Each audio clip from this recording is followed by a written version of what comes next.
Welcome to October. This is business planning season. It's also separation season. I'm going to give you 6 key data points you want to analyze now so you can come up with a smart business plan.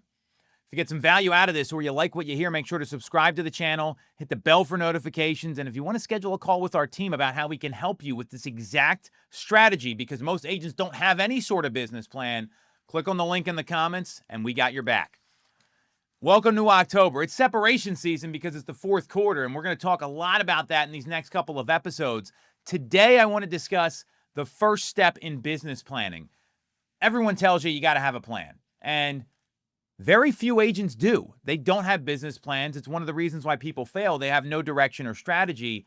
But before you come up with your plan, you want to look at the data, because the data doesn't lie, my friends. And when you understand what the data is, then you can have a SMART goal. A SMART goal stands for specific, measurable, achievable, relevant, and time-based. So achievable comes from looking at the data. Specific and measurable comes from the data. So you want to come up with data that's actually going to make a lot of sense. And there's 6 data points you want to look at with your business right now that will give you some clarity on what happened this past year so you can be ready for 2026.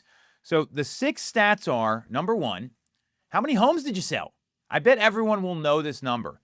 What was your total transaction volume? So you want to look at how many homes did you sell in 2025? That's data point number 1. A lot of people probably know this number because everyone knows how many homes they've sold, but what they don't track is what was your average sale price with those homes? When you know the average sale price combined with the number of homes sold, now you've got the beginnings of a roadmap to get you to your 2026 plan. It's transaction volume and deals. That's really what you're looking at.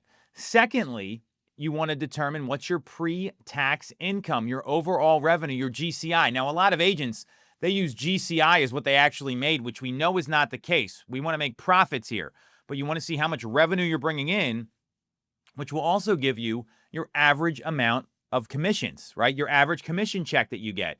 And that's going to come from taking the pre-tax income divided by the number of homes that you sold.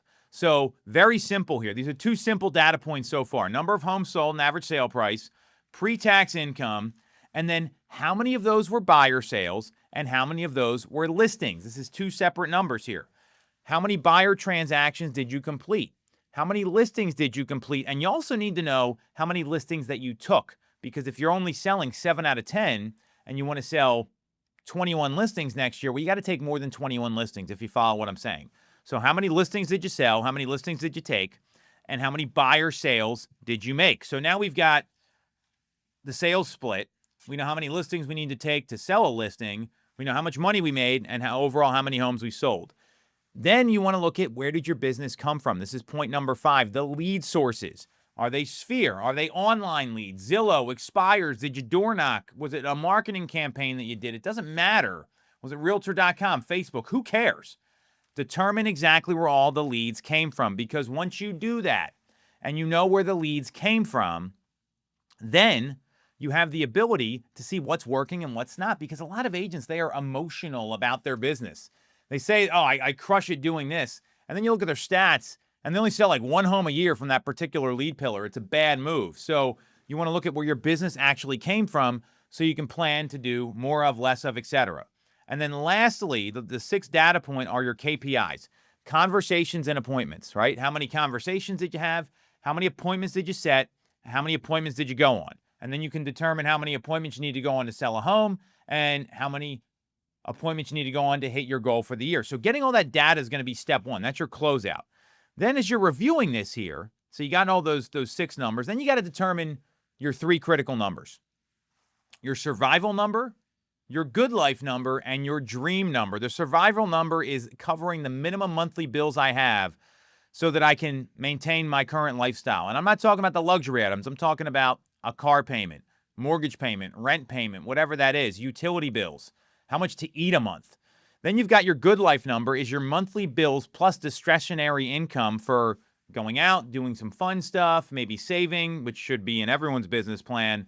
And then you've got your dream life number, which is buying a home dream, buying a new car, college fund for your kids. Those are the 3 numbers you want to break down: your survival number, your good life number, and your dream number.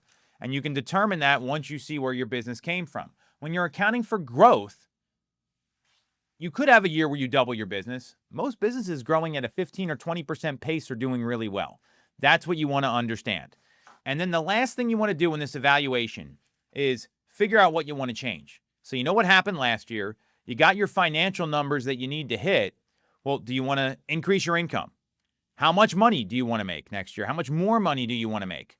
Do you want to add lead sources? Do you want to diversify your pipeline? A key here with adding lead sources is it doesn't mean stop doing what's worked. That's a bonehead, stupid move. You want to add on to what's already working, okay? You want to do more of what works or add on to what's already working.